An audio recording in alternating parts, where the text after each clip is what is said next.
आसक्ति ही। आज हम भगवत गीता के 13वें अध्याय के 9वें श्लोक पर चर्चा करेंगे। भगवत गीता एक संपूर्ण शास्त्र है। भगवत गीता एक संपूर्ण ग्रंथ है। ऐसा क्यों?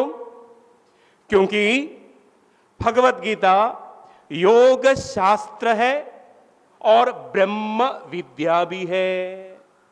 यानी व्यवहारिक जीवन कैसे जीना चाहिए, गीता ये सिखाती है, और पारमार्थिक जीवन, आध्यात्मिक जीवन कैसे जीना चाहिए, यह भी गीता सिखाती है।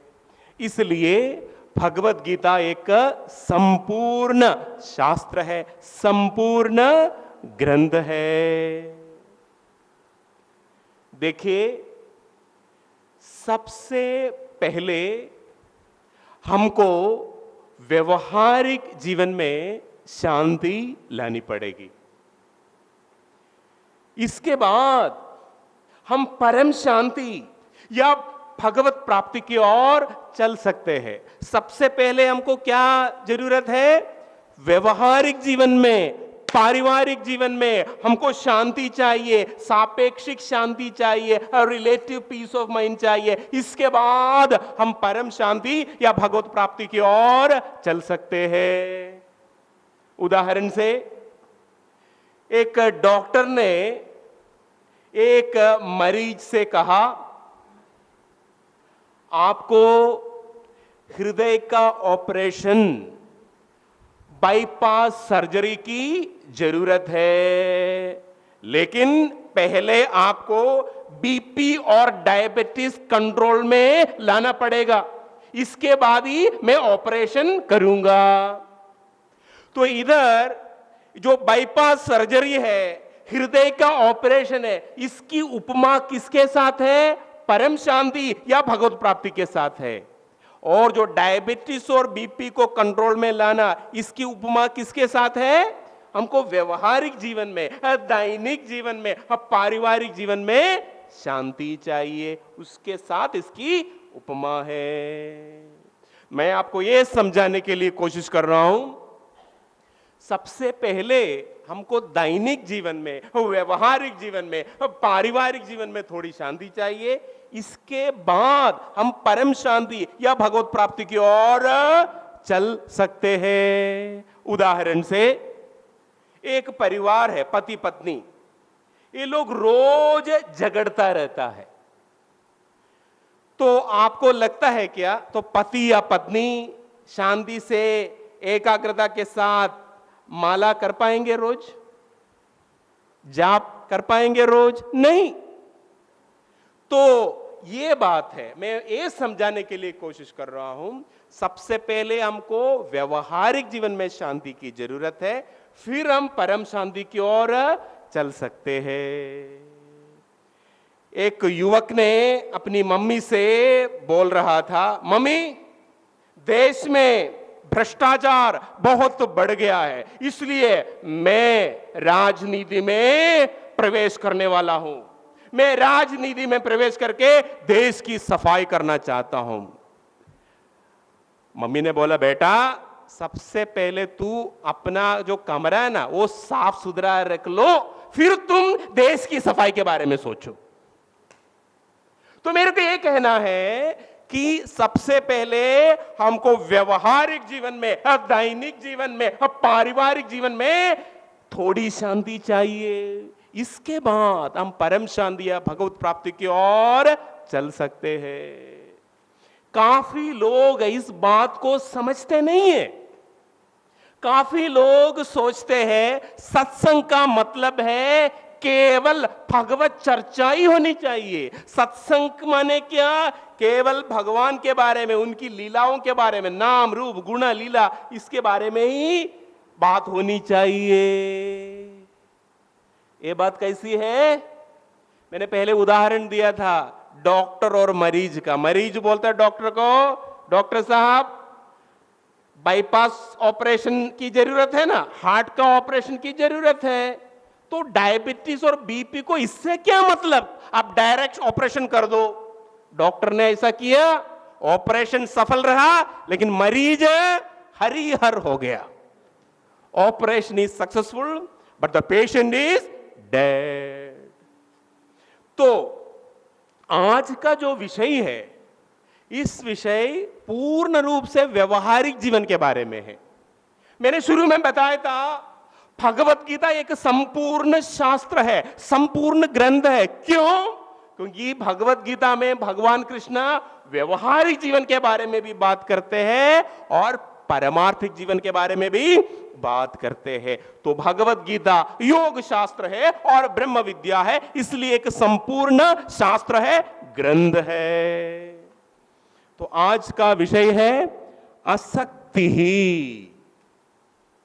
देखिए, शक्ति ही, इसका अर्थ है आसक्ति, लगाव, अटैचमेंट। और आसक्ति ही, इसका अर्थ क्या है? आसक्ति रहित, अनासक्ति। तो इस श्लोक में भगवान बता रहे हैं, आपको व्यवहारिक जीवन में शांति चाहिए तो एक गुण, एक सद्गुण जीवन में अमल करना पड़ेगा। वो सद्गुण क्या है? आसक्ति ही। आपको आसक्ति रहित बनना पड़ेगा।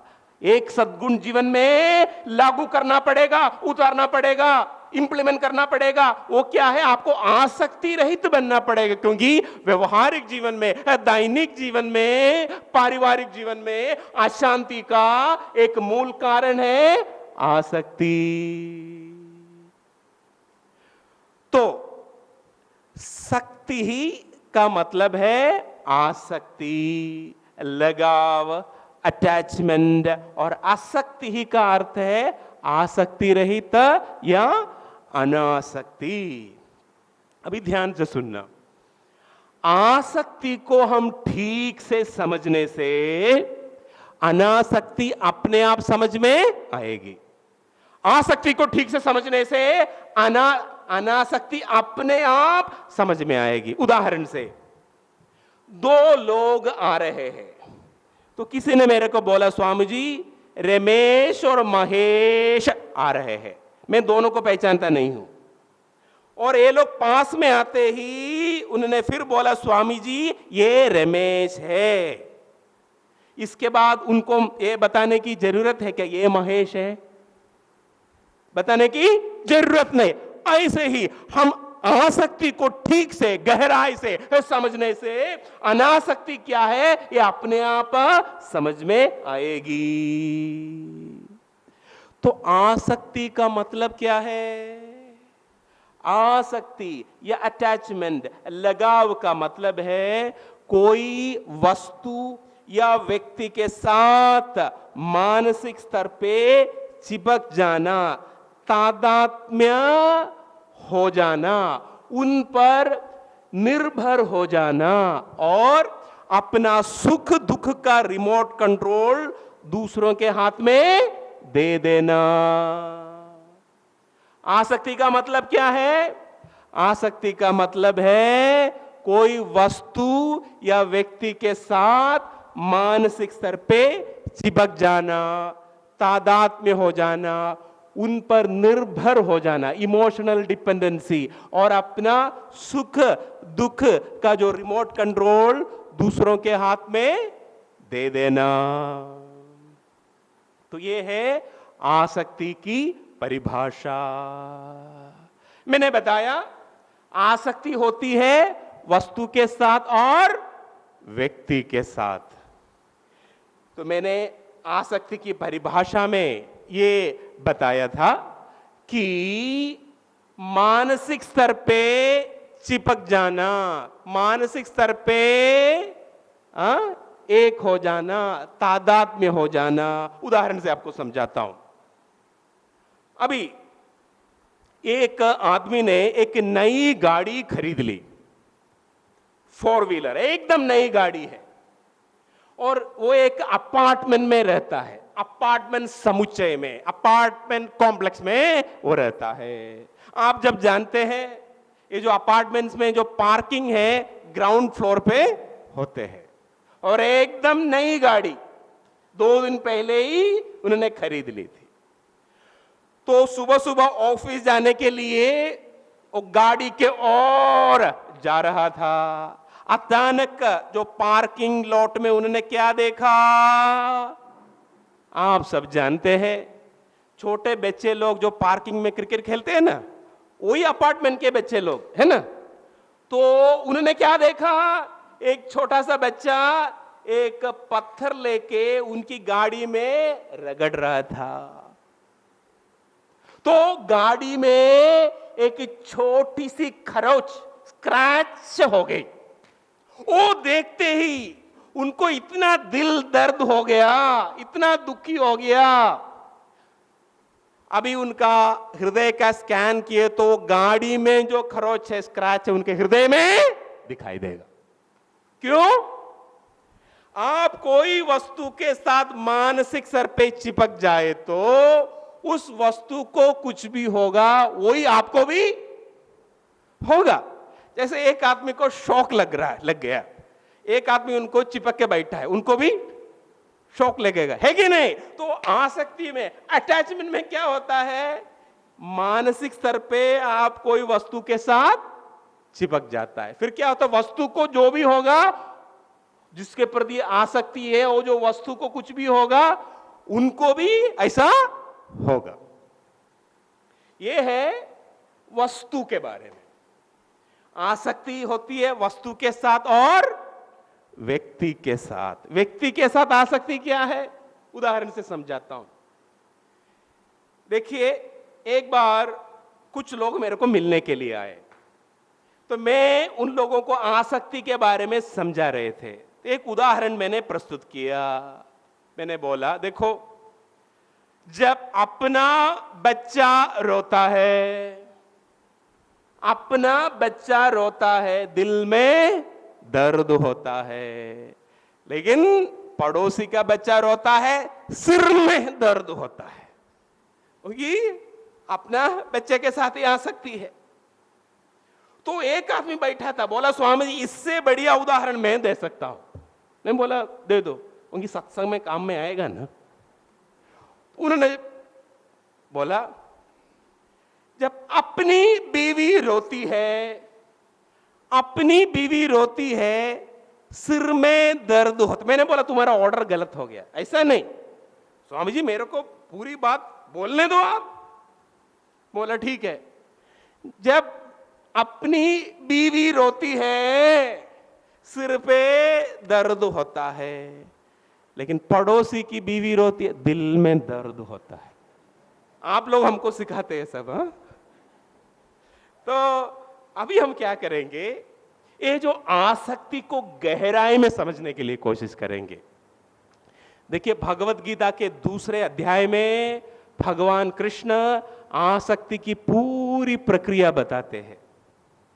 अभी ध्यान से सुनना, भगवान ये जो आसक्ति की प्रक्रिया क्यों बताते हैं, क्योंकि मैंने बताया दैनिक जीवन में और व्यवहारिक जीवन में, पारिवारिक जीवन में, सामाजिक जीवन में अशांति का एक मूल कारण क्या है, आसक्ति है। तो आसक्ति से बचना है तो उसकी पूरी प्रक्रिया समझने की जरूरत है। उदाहरण से, अभी कोरोना चलता है ना, तो सरकार विज्ञापन देते रहते कोरोना के बारे में, है कि नहीं? कोरोना का संक्रमण कैसे होता है, इसका लक्षण क्या है, तो ये सब बताने का कारण क्या है, किसके लिए सब बता रहे हैं? कोरोना से बचने के लिए।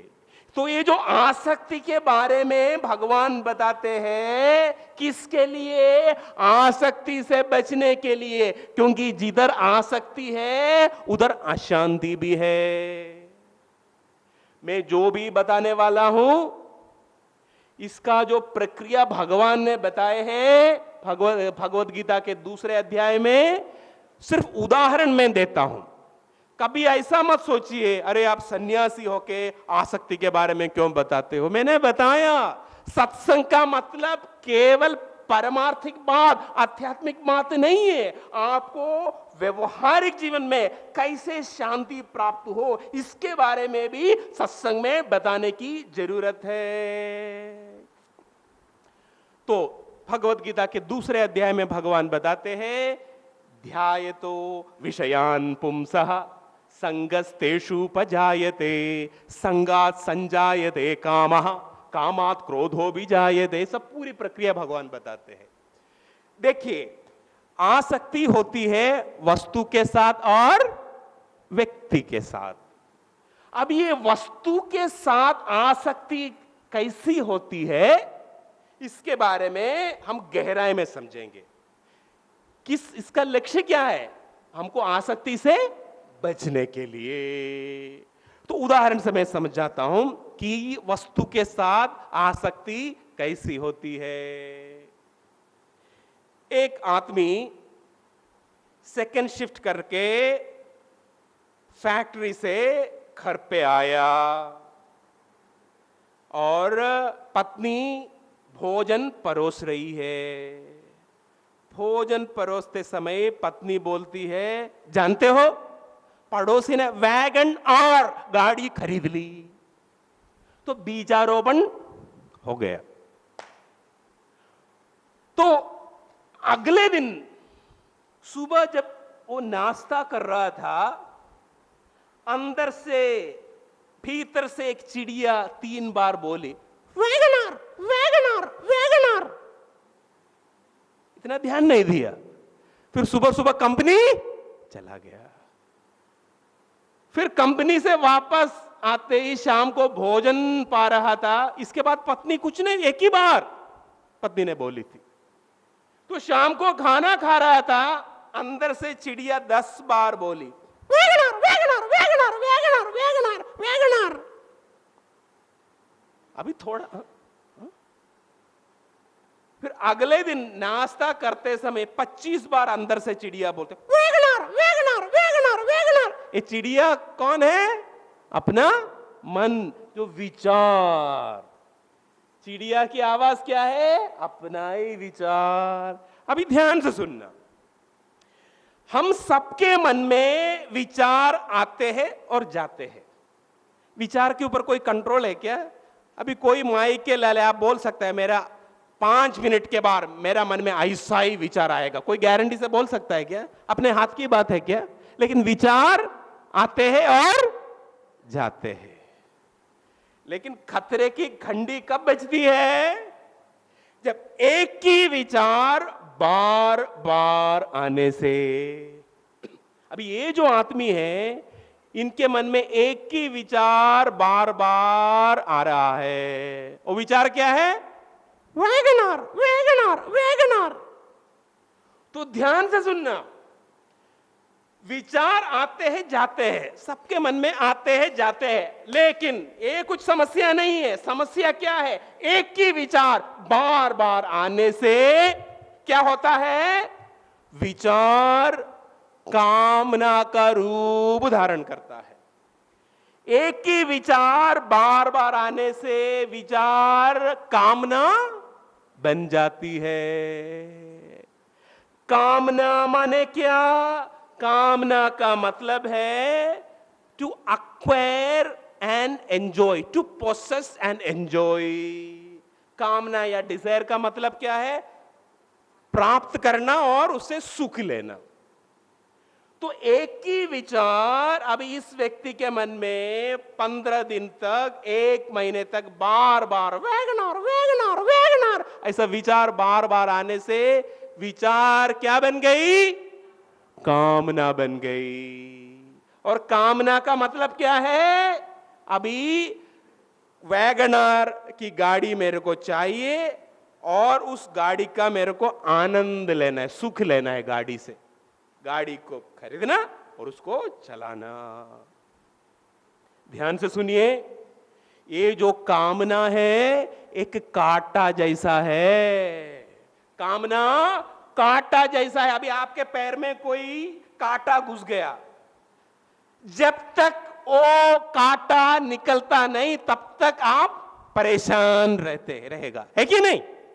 कामना कांटा जैसा है, तो वैगनार की कामना हो गई, तो जब तक वो वैगनार गाड़ी नहीं खरीदेंगे तब तक उनका मन अशांत रहेगा। पहले मन शांत था, फिर WagonR WagonR WagonR WagonR WagonR. पड़ोसी की तरफ देखते ही वो गाड़ी स्टार्ट कर रहे, अंदर उनके पास गाड़ी है मेरे पास नहीं है, उनके पास गाड़ी है मेरे पास नहीं, मन अशांत हो जाता है।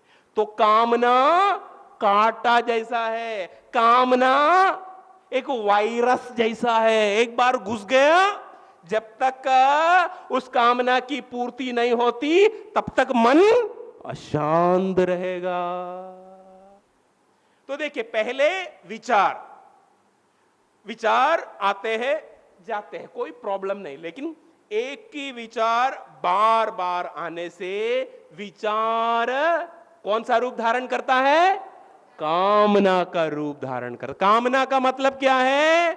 मेरे को वैगनार खरीदना है और उसको चला के इसका आनंद सुख लेना है। अभी ये आदमी का मन में ये जो विचार 6 महीने तक बार बार उनके मन में वैगनार वैगनार वैगनार इसका रिप्ले चलते रहे तो क्या होता है? कामना फिर आसक्ति बन जाती है। आसक्ति माने क्या? वैगनार बिना जीने का कोई मतलब भी नहीं है, कोई भी हालत में मेरे को वैगनार चाहिए। ये क्या है? आसक्ति है। तीव्र कामना का नाम क्या है? आसक्ति।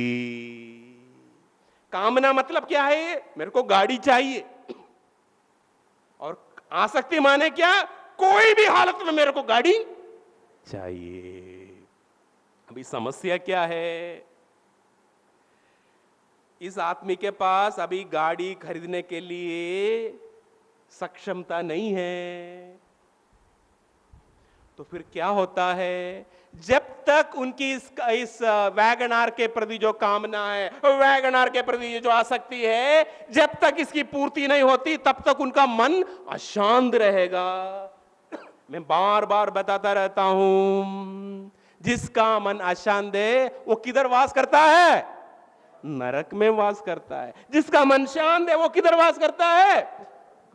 तो कामना एक वायरस है, एक बार घुस गया दिमाग में, जब तक उसकी पूर्ति नहीं होती तब तक मन अशांत रहेगा। तो मैंने बताया, पहले विचार, अभी विचार बार बार बार बार आने से विचार कामना बन जाती है, और ज्यादा टाइम तक विचार आने से वो कामना आसक्ति बन जाती है। एक उदाहरण से आपको समझाता हूं।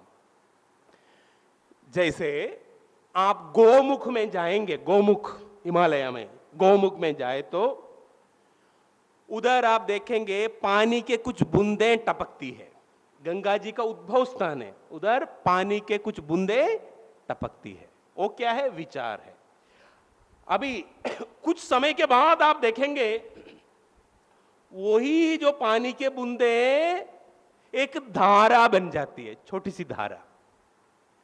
लेकिन हरिद्वार में कुछ समय के बाद जब हरिद्वार में आप जाके देखे तो वही पानी के बूंदे विशाल गंगा जी बन जाती है कि नहीं? तो पानी के जो बूंदे ये क्या है? विचार। और पानी की धारा वो क्या है? कामना।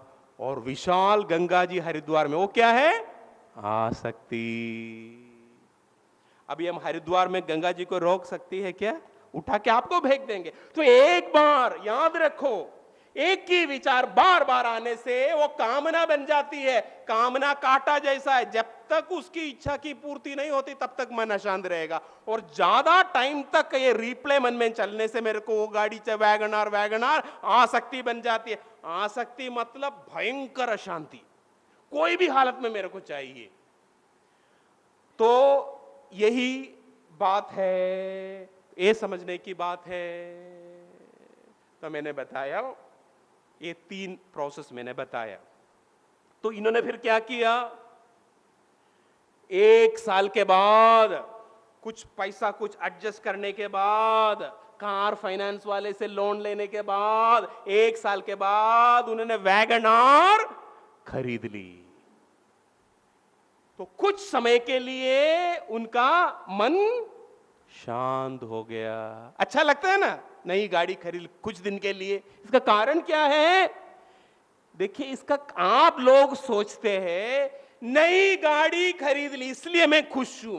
आपकी खुशी का कारण गाड़ी नहीं है। आपकी खुशी का कारण क्या है आप जानते हैं क्या? आपकी खुशी का कारण नहीं है, वो कामना का वायरस निकल गया है। समझ में आया? काटा निकल गया। गाड़ी आने से आपके मन में जो कामना आ सकती थी, वैगनार वैगनार वैगनार, वो जो आसक्ति चली जाती है। लेकिन आप क्या सोचते हैं? गाड़ी की वजह से गाड़ी खरीदने से क्या होता है? वो जो कामना मिट जाती है। पहले मन ऐसा था, वैगनार वैगनार वैगनार, फिर आसक्ति वैगनार वैगनार, और जब गाड़ी आ जाती है मन जिधर था उधर वापस आ जाता है। मन पहले इधर था और वायरस घुस गया कामना, वैगनार वैगनार वैगनार, फिर गाड़ी आते। समझ में आते हैं कि नहीं? तो ये बात है। अभी क्या होता है, एक बार गाड़ी खरीदने के बाद फिर आप क्या करते हैं? गाड़ी के साथ चिपक जाती है, शारीरिक दृष्टि से नहीं, मानसिक दृष्टि से। मेरी गाड़ी मेरी गाड़ी मेरी गाड़ी। और फिर क्या हो जाता है? गाड़ी के प्रति आसक्ति होने से क्या होता है? गाड़ी को कुछ भी होगा आपको भी होगा। अभी वैगन आर लेके आप सत्संग में आ रहे, घर से आश्रम की ओर, और बीच में रास्ता थोड़ा अच्छा नहीं है, गाड़ी खड्डे में गिरते ही आपका हृदय भी खड्डे में गिर, और पत्नी पीछे से धीरे चलो धीरे चलो धीरे चलो। अभी कंपनी गाड़ी आ रहा है, मजा आता है यार। क्यों? कंपनी गाड़ी के प्रति आसक्ति नहीं है। हमेशा याद रखो कि कोई वस्तु के प्रति आसक्ति होने से जीवन में चिंता आएगी, चिंता, उत्कंठा, एंजाइटी। हम अभी वस्तु के बारे में चर्चा, व्यक्ति के बारे में बाद में आएगा। कोई भी वस्तु के प्रति आसक्ति होने से आपका मन अशांत रहेगा, जीवन में चिंता आएगी। सुंदर उदाहरण से मैं आपको समझाता हूं। 2 लड़के एक ही इंजीनियरिंग कॉलेज में पढ़ाई करता था, और पढ़ाई पूरे होने के बाद दोनों को एक ही कंपनी में नौकरी मिल गई,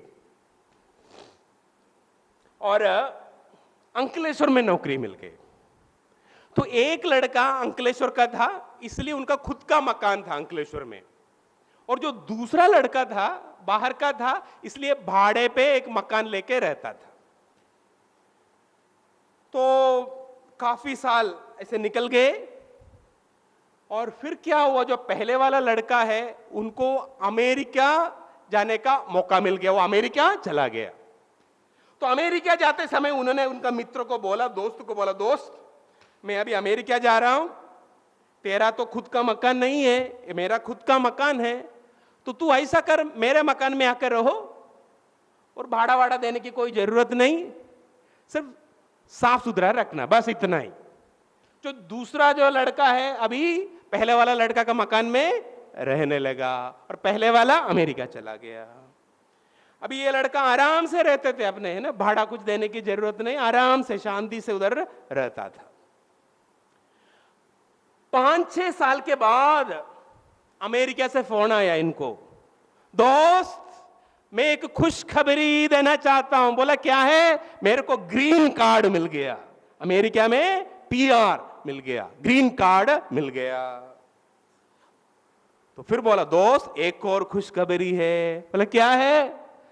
अभी मैं, दोस्त यार मैं अभी भारत आने वाला नहीं हूं, तो आज से मेरा मकान तेरा मकान हो गया, और तेरे को एक नया पैसा देने की जरूरत नहीं, तू वो मकान को ले लो, तुम ले लो उस मकान को। अभी ध्यान से सुनना, ये व्यक्ति काफी समय तक उस मकान में रहा था, शांति से रहता था, मकान अच्छी तरफ संभाल के रखते थे, सब कुछ ठीक था।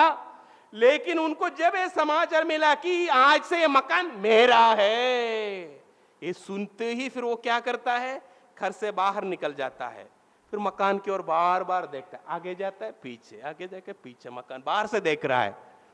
कलर कॉम्बिनेशन सही नहीं है, किचन उधर अच्छा होता है, अभी तक शांति से रहता था, कोई चिंता नहीं थी, अभी चिंता होने लगा। क्यों?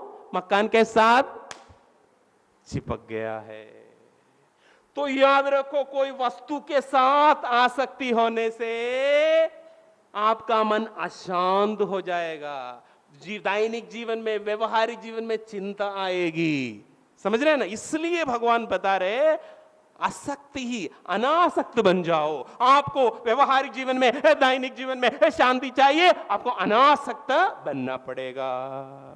तो मैंने बताया था, आसक्ति होती है वस्तु के साथ और व्यक्ति के साथ।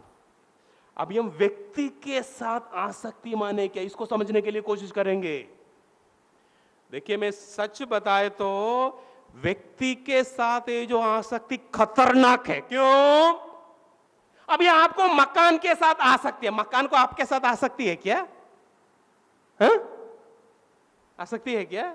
आपको रुपया पैसे के साथ बहुत आसक्ति है, रुपया पैसों को आपके साथ आसक्ति है क्या?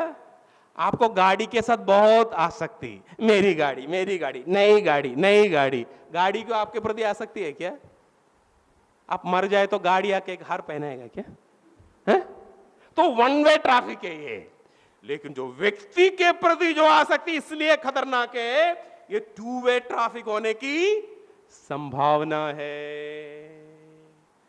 तो मैं अभी आपको समझाने वाला हूं, व्यक्ति के साथ आसक्ति कैसी होती है। देखिए, पहले मैंने वस्तु के साथ आसक्ति के बारे में बताया था। अभी कामना या आसक्ति की समस्या क्या है? मैंने बताया था, उस आदमी ने वैगनार गाड़ी खरीद ली, तो आपको लगता है कि वैगनार खरीदने के बाद उनका मन हमेशा शांत रहेगा? एक इच्छा की पूर्ति होते ही मन क्या करेगा? दूसरी इच्छा खड़ा करेगी। तो अभी इस आदमी ने वैगनार खरीद लिया था, 3-4 महीने के बाद पड़ोसी ने क्या किया? डिजायर गाड़ी खरीद ली। फिर वही प्रक्रिया चालू, डिजायर डिजायर डिजायर। समझ में आते हैं क्या? यही मन की समस्या यही है। देखिए, ये जो मन है ना, इसको कभी तृप्ति मिलती नहीं। देखिए, भगवान बताते कि हमें जो मन आग जैसी है, आग में एक लकड़ी डाल दो जला देगी, और दो, 10 लकड़ी डाल दो जलाएगी, और दो, 1000 किलो लकड़ी डाल दो जला देगी, और दो, पूरी दुनिया डाल दो जला देगी, और दो। यही कामना का स्वभाव है। तो पहले वैगनार था, लेकिन अभी उनके मन में क्या वायरस घुस गया? Desire desire desire. इसलिए कंपनी वाले भी नए मॉडल निकालते रहते हैं ना, वो तो होशियार लोग हैं सब।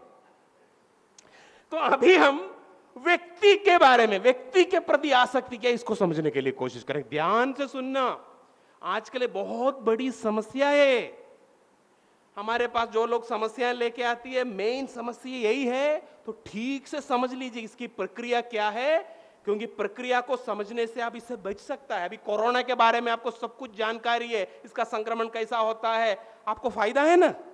तो ये जो व्यक्ति के प्रति आसक्ति कैसी होती है, वो प्रक्रिया में बताने वाला हूं, ध्यान से सुनना। अभी एक लड़का कॉलेज में पढ़ाई करता है। कॉलेज में लड़के भी होते, लड़कियां भी होती है क्लास में। तो एक दिन वो कॉलेज से घर आया, घर आते ही एक चेहरा का रिप्ले चलने लगा मन में। रिप्ले चलता है ना, बार बार एक ही चेहरा, एक ही लड़की का चेहरा बार बार बार बार बार बार। और ये जो प्रक्रिया लगभग 10 दिन तक चलने लगी। क्लास में अनेक लड़कियां हैं, लेकिन एक ही लड़की का चेहरा बार बार मन में रिप्ले होता रहता, बार बार। कैसे चलती है, कैसे हंसती है, हाँ, बार बार। उनका हेयर स्टाइल कैसा है, उनके चेहरा बार बार मन में आता है। और 10 दिन की, मैंने बताया, एक ही विचार बार बार आने से खतरे की घंटी है। क्योंकि एक बार विचार कामना में परिवर्तित हो गए, फिर आप कुछ कर सकता है क्या?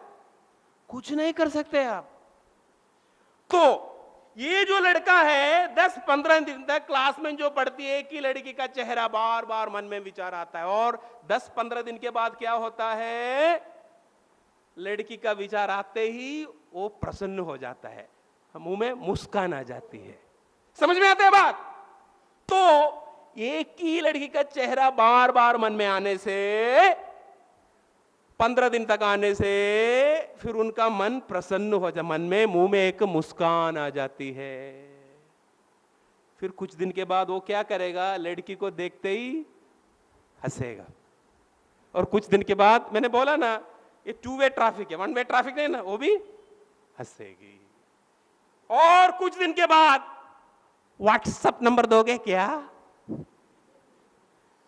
नया टेक्नोलॉजी चलता है ना आजकल, और व्हाट्सएप नंबर ले लिया, फिर मैसेज। और ये लड़का भी हर रोज प्रोफाइल फोटो बदलते रहते हैं, गॉगल्स पहन के, ये पहन के, अलग अलग फोटो, रोज प्रोफाइल फोटो बदलते रहेंगे। और उनको message, hello, how are you, क्या करते हो। देखो कैसे प्रक्रिया में ये क्यों बता, इसे बचने के लिए बता, जो भी है बचना हो तो। और फिर 3-4 महीने के बाद क्या होता है, धीरे धीरे फिर वो लड़की को बाइक के बिठा के घूमने के लिए जाता है। और ये जो प्रक्रिया बार बार इस लड़की के विचार बार बार करने से, 1 साल तक करने से, फिर क्या दशा होती है, मैंने बताया, विचार आता है जाता है, प्रॉब्लम नहीं, लेकिन एक ही विचार बार बार आने से वो कामना बन जाती है। इधर कामना माने क्या, प्राप्त करना और सुख लेना, यही कामना है। और ज्यादा समय तक चलने से क्या होता है, वो कामना क्या बन जाती है, आसक्ति बन जाती है। मेरे को वही लड़की चाहिए, वो लड़की और किसी के साथ शादी के तो मैं जहर पी के मर जाऊंगा। लोग ऐसे सब करते हैं, आप देखते हैं कि नहीं? आत्महत्या होती है, एक मुख्य कारण यही है। क्या बोलते हैं, लव फेलियर, हाँ, धोखा दिया, ऐसा कुछ बोलते हैं क्या? तो मेरे को ये कहना है, ये सब मन का चाल है। तो मन क्या बताता है कि इसके बिना मैं पागल हो जाऊंगा, इनके बिना जीने से कोई मतलब नहीं, तू है तो मैं हूं, तू नहीं तो मैं भी नहीं। ये सब मन का वहम है, ये सब शादी तक की है, जिसको अनुभव है पूछ लेना, आप बोल सकते हैं। तो पहले क्या है, एक विचार आता है जाता, कोई प्रॉब्लम नहीं, लेकिन एक ही विचार बार बार आने से क्या रूप धारण करता है, विचार क्या बनती है, कामना बन जाती। कामना का मतलब क्या है, हाँ, उस लड़की से शादी करने की इच्छा है।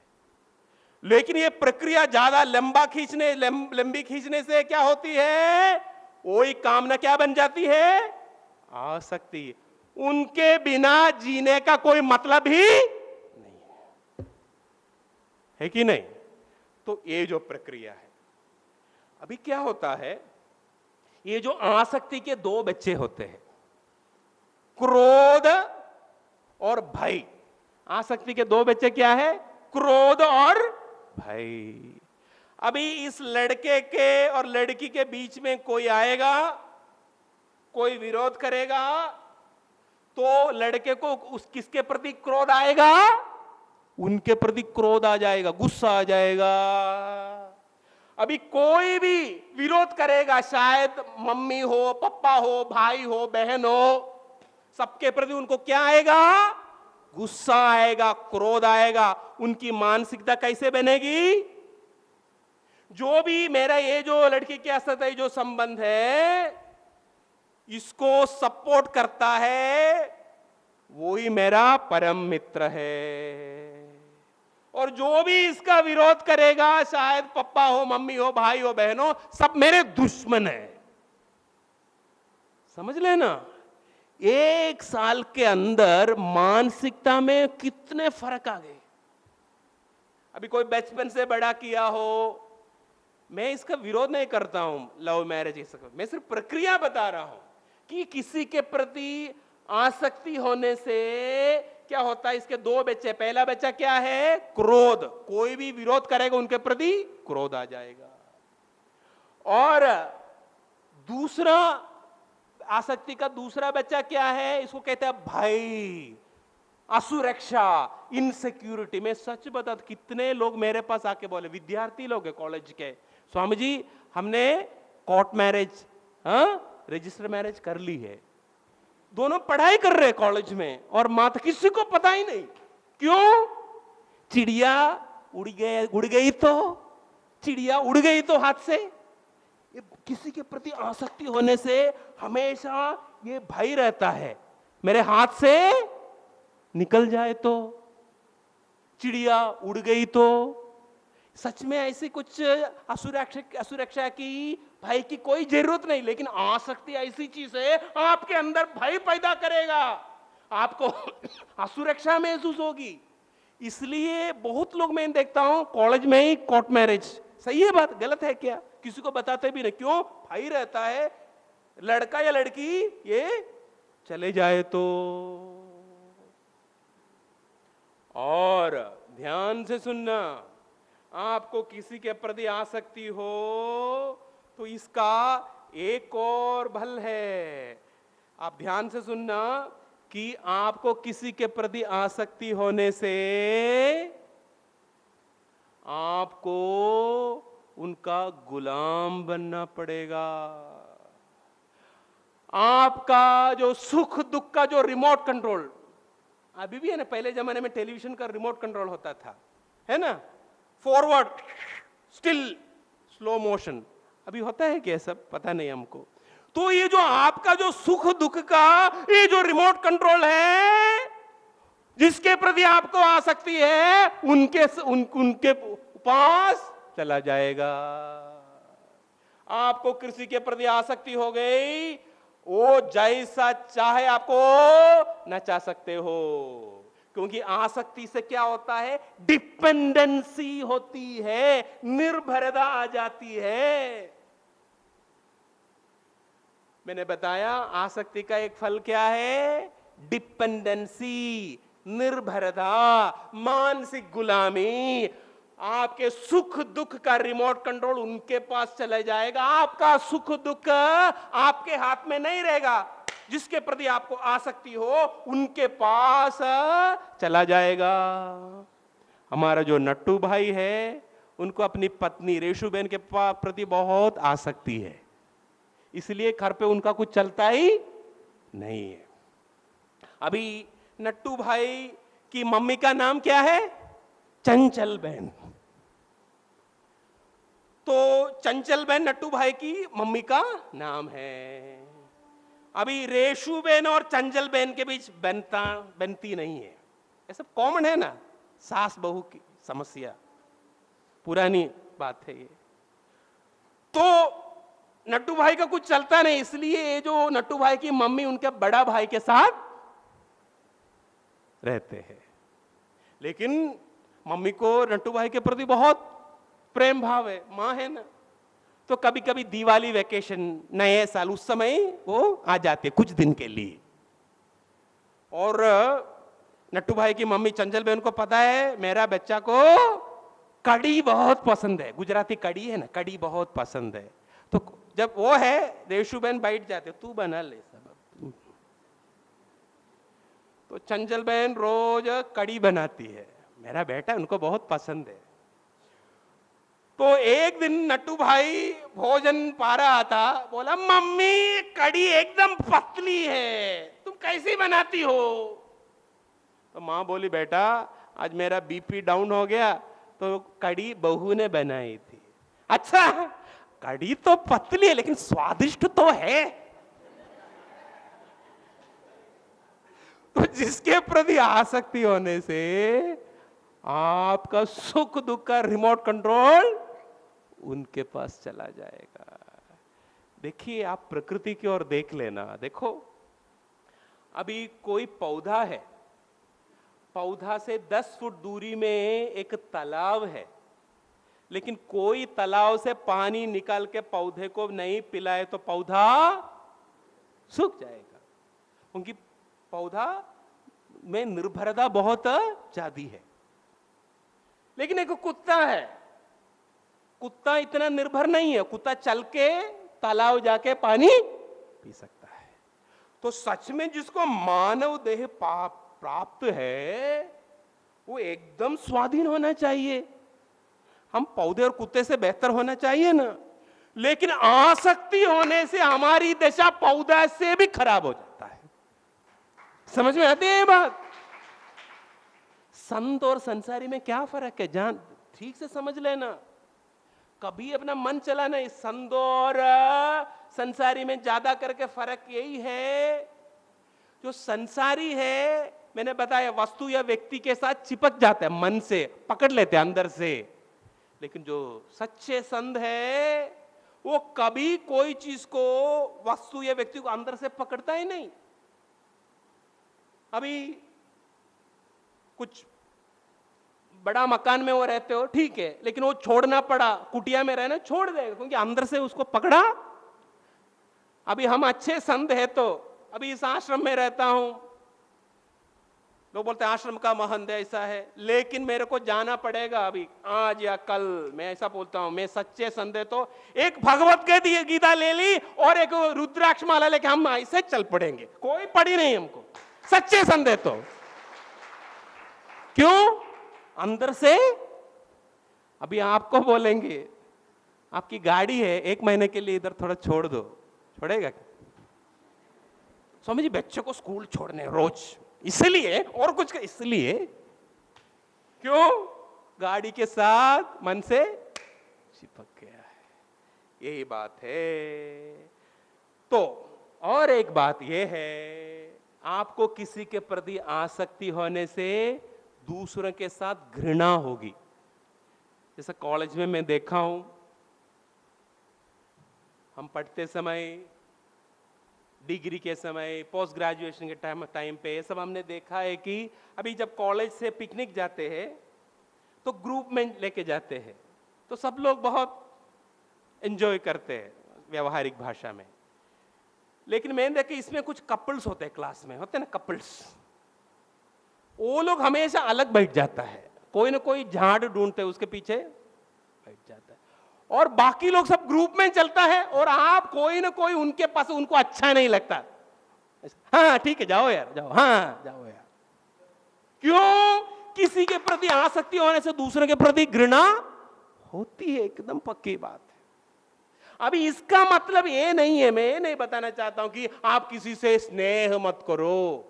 देखिए आसक्ति और स्नेह का फर्क ठीक से समझ लीजिएगा।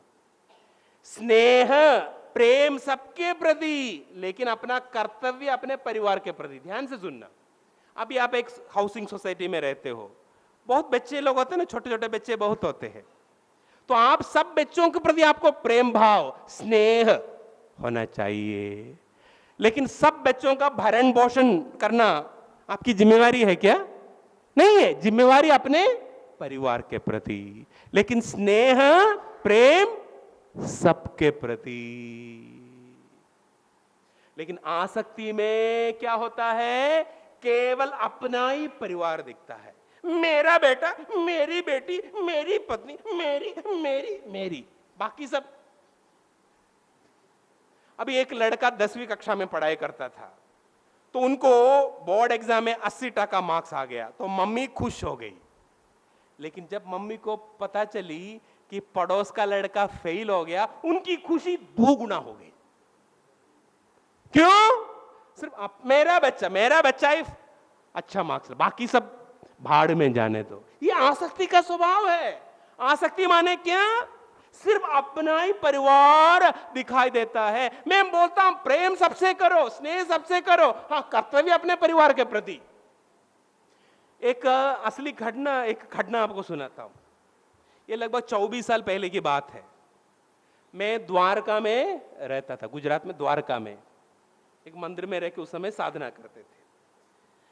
तो मैं देखता था एक काका रोज मंदिर में दर्शन के लिए आता था और मुंह लटका के ऐसा ऐसा आता था। मैं एक बार उनको पूछा, काका आप क्यों बहुत दुखी दिखते हो, क्या प्रॉब्लम है? बोला महाराज मैं बहुत परेशान हूं। बोला क्यों? महाराज मेरी बेटी को 28 साल हो चुकी है, अभी भी शादी नहीं हुई है, इसलिए मैं बहुत दुखी हूं। तो मैंने ऐसा ही बोल दिया, संतों का क्या मैं सांत्वना देना। मैं बोला उनको चिंता मत करो, आपकी बेटी की शादी जल्दी से जल्दी हो जाएगी। और 1 महीने के बाद मैंने देखा वो काका मंदिर आना बंद ही कर दिया। हमारे सबका स्वभाव ऐसा है ना, काम हो गया यार, यूज एंड थ्रो, अभी मंदिर जाने की क्या जरूरत है, काम हो गया। तो मैंने सोचा अभी छोकरी की शादी हो गई हो। लेकिन ठीक 6 महीने के बाद मैंने देखा वो काका फिर मंदिर में आने लगा, और पहला जैसा ही मुंह लड़का के। मैंने पूछा काका बेटी की शादी हो गई ना? महाराज बेटी की आपके आशीर्वाद से शादी हो गई। फिर काका तुम अभी भी क्यों दुखी दिखते हो? महाराज मैं बहुत दुखी हूं। क्यों? मैं पूछा लड़का अच्छा नहीं है क्या? अरे लड़का बहुत अच्छा है, सरकारी नौकरी है, पगार भी अच्छी है। फिर समस्या क्या है? महाराज समस्या वो सासू मां है। मेरी बच्ची फ्रिज खोलते ही वो बोलती है तेरा पप्पा ने लाया क्या? मेरी बेटी टीवी चालू करते ये तेरा पप्पा ने लाया क्या? मेरी बेटी बहुत दुखी है महाराज, इसलिए मैं बहुत दुखी हूं। लेकिन महाराज आपके आशीर्वाद है तो सब कुछ ठीक हो जाएगा। मैं बोला ऐसी बात नहीं, मैंने कर्म का सिद्धांत उनको थोड़ा समझाने के लिए। महाराज ये सब मत मेरे को मत सुनाओ, सिर्फ आपके आशीर्वाद है तो सब कुछ ठीक हो जाए। मैं बोला ये कैसे? महाराज वो जो सासू मां है ना, उनको हार्ट की बीमारी है, आप एक स्ट्रॉन्ग आशीर्वाद दीजिए सब कुछ ठीक हो जाएगा। तो मेरे को ये कहना है किसी के प्रति आसक्ति होने से दूसरों के प्रति घृणा भी हो जाती है, और आसक्ति में केवल अपना ही परिवार दिखाई देता है।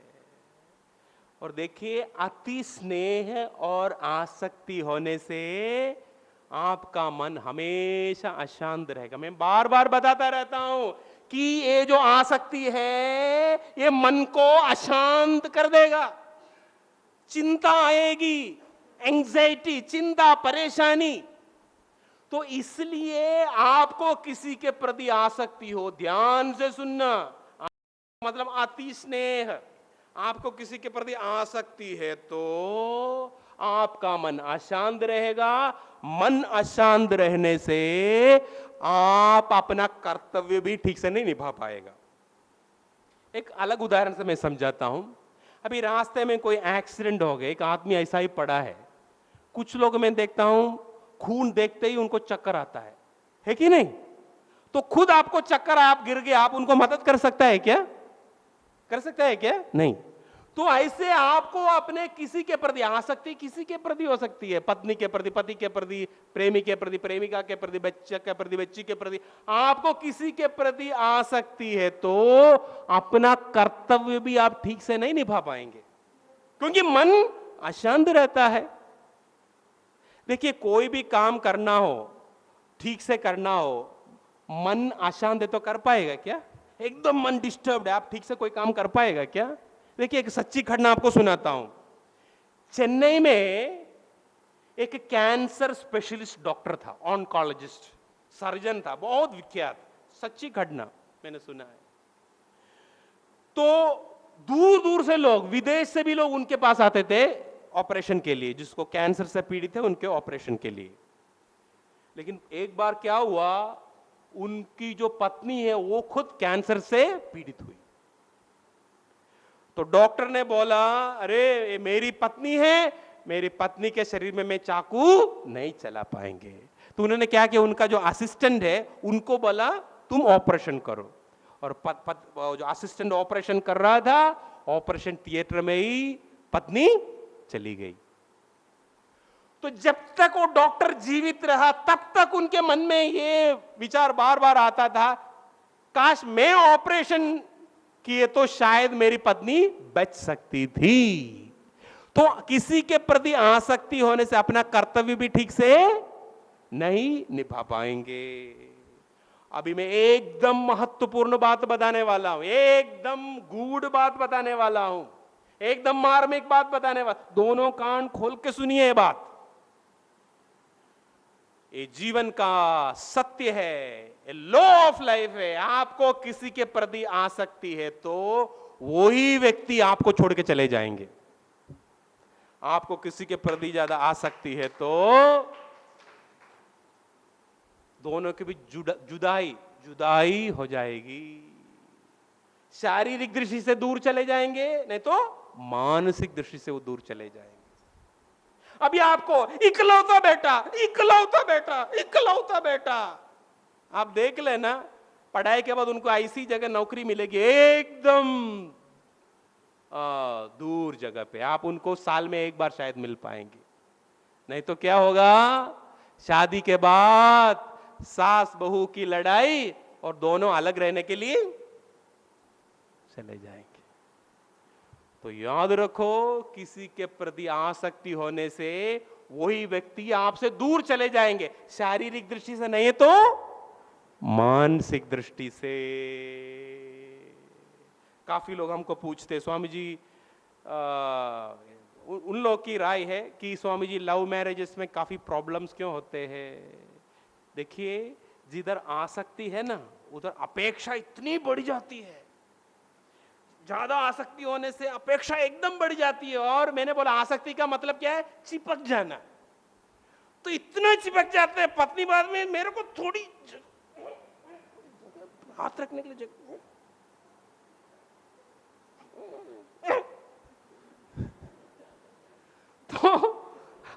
तो झगड़ा होगा कि नहीं। अरे सबको थोड़ा स्पेस चाहिए ना हाथ रखने के लिए, लेकिन आसक्ति में एकदम चिपक जाते हैं। अभी 24 घंटे कोई आपके कमर में बैठे, फिर आपको तो आसक्ति मत कीजिए। अब एक प्रश्न उठता है, स्वामी जी हमको ठीक में ये बात समझ में आ गई कि आसक्ति अच्छी चीज नहीं है। क्यों? आसक्ति से मन अशांत हो जाता है। और दुख क्या है? दुख का मतलब है अशांत मन। All mental agitations are nothing but unfulfilled desires. जिधर कामना है आसक्ति है, और कामना आसक्ति मन इसको बनाती रहती है, तो हर एक कामना की पूर्ति होना मुश्किल है, इसलिए मन अशांत रहेगा। तो ये आसक्ति से कैसे बचेंगे? ध्यान से सुनना ये बात। आपको व्यवहारिक जीवन में, दैनिक जीवन में, पारिवारिक जीवन में, सामाजिक जीवन में शांति चाहिए तो आसक्ति से बचना पड़ेगा। तो आसक्ति से बचने का तरीका क्या है? ध्यान से सुनना। नंबर 1, कोई भी विचार बार बार आने से सतर्क हो जाओ। कोई भी विचार, एक ही विचार बार बार आने से सतर्क हो जाओ। क्योंकि विचार आता है जाता है, कोई प्रॉब्लम नहीं, सबके मन में विचार आता है जाता है। लेकिन एक ही विचार बार बार आने से विचार कामना, और ये मैंने बताया कामना कांटा जैसे, जब घुस गया, जब तक वो कांटा निकलता नहीं तब तक मन अशांत रहेगा, परेशानी रहेगी। तो कोई भी विचार बार बार आते ही समझ लेना ये खतरे की घंटी है। देखिए उदाहरण से आपको समझाता हूं। अभी विचार आते हैं जाते कोई समस्या नहीं, लेकिन कामना या आसक्ति बनने से हम परवश हो जाता है, हम पराधीन हो जाता है। अभी उदाहरण से एक ईंट है, मैंने ऐसा हाथ में एक ईंट को रख दिया सिर्फ 10 सेकंड के लिए। अभी किसका पलड़ा भारी है? मेरा पलड़ा भारी है, ईंट का पलड़ा भारी है? मेरा भारी, मैं इसको कुछ ज्यादा फर्क नहीं पड़ता। लेकिन वही ईंट में 5 मिनट रख रहा है, क्या होगा? ईंट का पलड़ा भारी है कि नहीं? और 10 मिनट और 20 मिनट रखा तो अभी बॉस कौन बन गया, मैं या ईंट? ईंट। तो विचार क्या है? इसे मैंने बोला आता है जाता है। अभी ईंट आपने 10 सेकंड के लिए रखा, कोई प्रॉब्लम है क्या? नहीं। लेकिन 10 मिनट रखने से उनका पलड़ा भारी हो जाता है और 20 मिनट रखने से और वो भारी हो जाता है। तो 10 सेकंड रखना माने के विचार, विचार आते हैं जाते, कोई समस्या आगे आने दो जाने दो। लेकिन एक ही विचार बार बार आने से वो क्या 10 मिनट को ईंट को हाथ में रखना, और ज्यादा समय तक एक ही विचार बार बार आना, वो क्या है? और समय तक ईंट को हाथ में रखना। तो इसमें क्या बताना चाहता हूं, सिर्फ विचार आते हैं जाते हैं, आप उसमें आपको कोई परेशानी नहीं, क्योंकि आप स्वाधीन रहते हैं। लेकिन एक ही विचार बार बार आने से आप पराधीन बन जाता है। एक बार कामना का कांटा घुस गया, फिर आप पराधीन हो गया, आपको कोई काम, फिर आपको वो कामना की पूर्ति करनी पड़ेगी और कोई चारा ही नहीं आपके पास। और आसक्ति हो गई, फिर मामला एकदम खराब हो जाता है। मैं मर जाऊंगा लेकिन मेरे को चाहिए, यही बात है। तो आपको आसक्ति से बचने की इच्छा हो, नंबर 1 ध्यान से सुनो, पहला कदम क्या है? कोई भी विचार बार बार आते ही सतर्क हो जाओ। अभी बार बार विचार आ रहा है, डिजायर, गाड़ी की बात करता हूं, डिजायर डिजायर डिजायर, बार बार आता है यार, ये क्या बात है? तो तुरंत आपको पहला प्रश्न पूछने का अपने आप से, डिजायर गाड़ी की जरूरत है क्या? अभी आपके पास ऑल्टो गाड़ी है, ऑल्टो, और छोटा सा परिवार है और ज्यादा अभी डिजायर की गाड़ी की जरूरत नहीं, अभी कैपेसिटी भी नहीं है। तो आपने प्रश्न पूछेंगे, डिजायर डिजायर डिजायर, क्या पहला प्रश्न क्या है? जरूरत है क्या?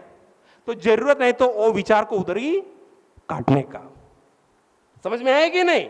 विचार को उधर ही काट देने का। अभी डिजायर डिजायर डिजायर, जरूरत है, सच में जरूरत है। फिर दूसरा प्रश्न पूछने का, कैपेसिटी है क्या? सक्षमता है क्या खरीदने के लिए? कैपेसिटी नहीं है, तो फिर वो विचार को फ्रिज में रख दो, भविष्य में देखा जाएगा। अभी विचार आ रहे, डिजायर डिजायर डिजायर, पहला प्रश्न क्या है? जरूरत है, हाँ जरूरत है।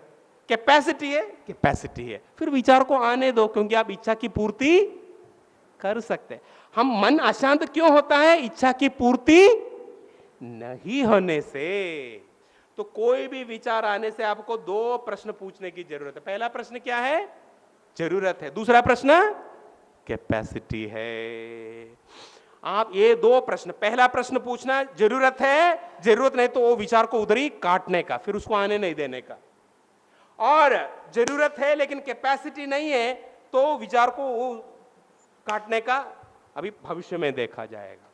अभी जरूरत है, कैपेसिटी पे, फिर विचार को आने दो, हम तुरंत खरीद सकते हैं गाड़ी, ठीक है, ये बात है। और मैंने बताया बार बार विचार आने से वही विचार क्रिया बन जाती है। अभी आप सत्संग में इधर बैठे हैं, बार बार आइसक्रीम आइसक्रीम आइसक्रीम आइसक्रीम, ऐसे तो ऐसा लगता है बहुत ध्यान से सुन रहे, मन में चिड़िया बोले आइसक्रीम आइस। आप देख लेना, डायरी डॉन के पास जाते गाड़ी बंदी हो जाएगी। समझ में आते कि नहीं? तो बार बार विचार आते ही 2 प्रश्न पूछने का, क्या है? जरूरत है, कैपेसिटी है। वो दोनों जरूरत और कैपेसिटी नहीं है तो उसको काट देने का, उसको आने नहीं देने का। देखिए गोमुख में आप पानी की बूंदों को बंद कर सकते हैं, हरिद्वार में बंद कर सकते हैं क्या? आपको उठा के गंगा जी फेंक। तो कामना या आसक्ति बन जाए तो फिर आपके हाथ की बात नहीं है। आपकी हाथ की बात क्या है? जो शुरुआत में जो विचार आते हैं ना, उस समय आप कुछ कर सकते हैं। तो ये 2 प्रश्न पूछ के विचार को उधर ही काट देने का। और जरूरत है, कैपेसिटी भी है तो विचार को आने दो, आप इच्छा की पूर्ति कर सकते हैं। और दूसरा उपाय ये है, ध्यान से सुनना, हमेशा याद रखो, ये जो आसक्ति अच्छी चीज नहीं है, ये आपका जिंदगी में बहुत समस्या आएगी, मन अशांत रहेगा, परेशान हो जाओगे आप, एंग्जाइटी आएगी, चिंता आएगी। और एक बार किसी वस्तु या व्यक्ति के प्रति कामना आसक्ति हो गई, फिर आपके हाथ की बात नहीं, आपके हाथ से बात निकल गई, फिर आप परवश हो जाओगे। तो हमेशा बार बार वारम वारम मन को समझा दो ये आसक्ति अच्छी चीज नहीं है। तो आसक्ति के नतीजे के बारे में बार बार सोचने से आप आसक्ति से बच सकते हैं। उदाहरण से अभी कोई पार्टी है, पार्टी में लास्ट में आइसक्रीम परोस रहे हैं, तो तुरंत एक अनाउंसमेंट आया, देखो एक आइसक्रीम कप में शायद एक बूंद जहर गिरा होगा, वो भी पक्की नहीं है। कोई भी व्यक्ति आइसक्रीम खाएगा क्या? मर जाए तो है कि नहीं?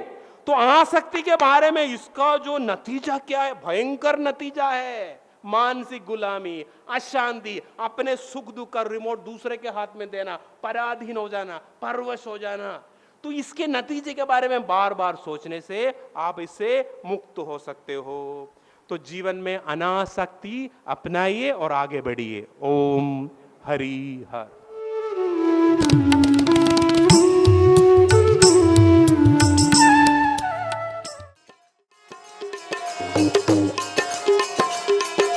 श्री राम जय जय राम।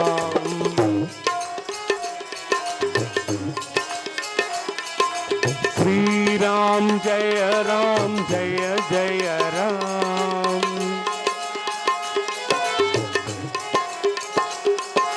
श्री राम जय जय राम। श्री राम जय जय राम।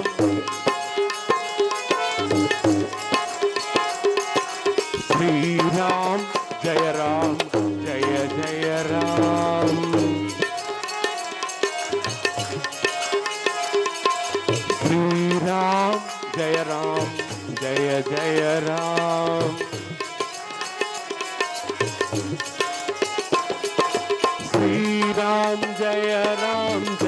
जय राम।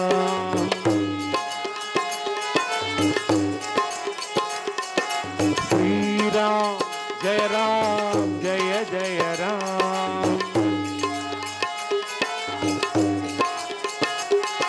श्री राम जय जय राम। श्री राम जय जय राम। श्री राम जय जय राम। श्री राम जय जय राम।